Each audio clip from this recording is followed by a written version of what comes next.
Hi everybody, welcome back. Today I'm going to be taking a look at the Thypoch Simera 35 M-mount lens. So about 6 months ago, I transitioned from using the Fujifilm X system to the Nikon Zf.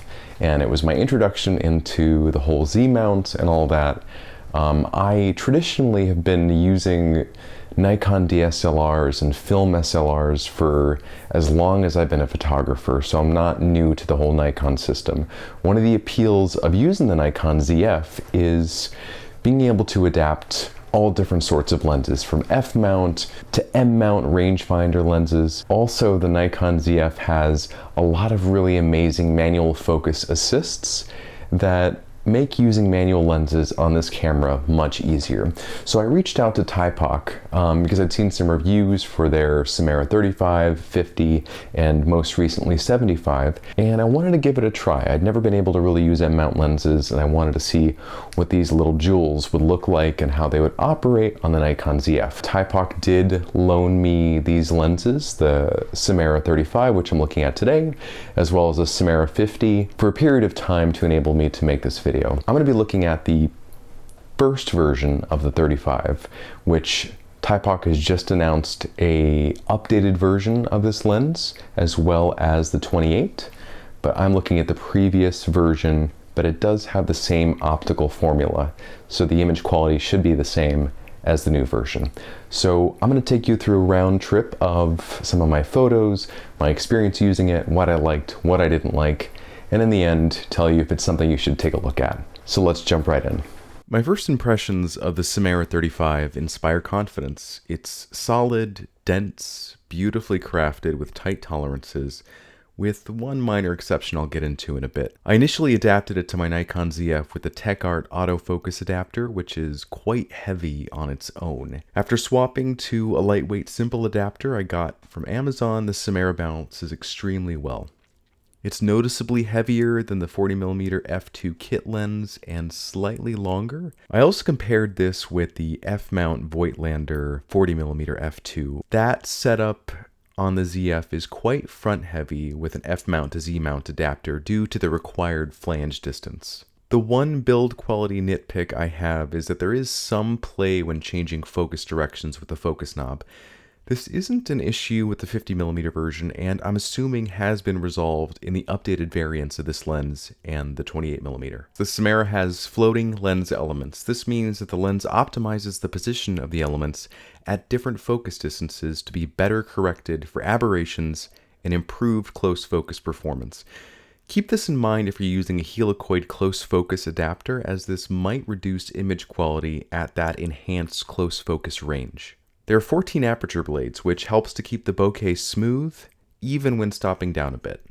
Thankfully, the Simera has a clickable aperture with the option to declick it for video use. There's a switch on the bottom of the lens to change this functionality, but I leave it clicked. I wish the clicks on this version were more noticeable. It's particularly hard to feel them when wearing gloves, and I often found myself in between stops or inadvertently changing the aperture. The new version appears to have improved this. One of the somewhat controversial features of this lens is the infinity lock for the focus knob. As this is meant for rangefinder cameras, the infinity position is not accurate or particularly useful on mirrorless cameras you might want to adapt this to. I don't find it to be an issue, and it's very easy to unlock the lens and focus in one swift motion. Another carryover from this being a rangefinder lens is that there's a haptic response when focusing closer than the rangefinder coupled distance of 0.7 meters. It's a bit stiff at this point, and the closer focus throw beyond 0.7 meters is a little short. However, it is great to have the option to focus closer. Moving on to image quality, the Simera is very sharp at the center of the frame, directly from wide open. Having used lenses like the Voigtlander Nocton Classic 40mm, which exhibits pretty soft image quality at f1.4, this is a pleasant surprise. Stopping down to f2.8 or f4, the lens is sharper than I'd ever need. Vignetting is quite strong on the Simera until around f5.6 or f8, so be mindful of that if you want to correct it in post. I found it to be pleasing with the exception of a couple of extreme examples with flat skies. Even with the supplied vented hood, the Simera flares quite strongly when the sun is in the frame or just outside, robbing the images of contrast. Color rendition when paired with the Nikon Zf and using either the standard or rich tone portrait profiles is saturated and neutral in terms of temperature. Bokeh, or out of focus blur, is generally quite soft and undistracting unless the scene is complicated, due in part to the 14-bladed aperture. There is a bit of a swirly effect at the image edges, but I like that. Pairing this lens with the Nikon Zf, which is touted as being an excellent manual focus camera, the Simera really shines. Even with a dumb adapter without electrical contacts, you get subject detection and in-body stabilization. Be sure to add this lens to the non-CPU lens data for this setting to work. If you use the TechArt autofocus adapter, you can even record the aperture setting. With the right chipped adapter, you can also get a green focus confirmation square. However, I found using a simple adapter with subject eye detection was enough for me. All right, there you have it. What is my verdict on the Thypoch Simera 35? Well, it didn't change my mind about the 35mm focal length. It's still something I struggle with. I did really enjoy using it. The build quality is fantastic. The image quality, even at f1.4, is lovely. It does have a very strong vignette, something to be mindful of.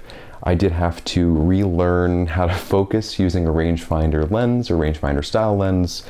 I will say the minor updates from this version to the new version, namely the lack of an infinity focus lock, as well as the change from this knob to more of a focusing tab, and perhaps some improved haptics with the aperture ring.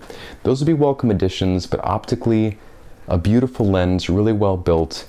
And if you're looking to get into rangefinder lenses, something as a cheaper alternative to a Leica lens, something you want to adapt to a mirrorless camera like a Sony or Nikon Z mount camera, I would highly recommend it.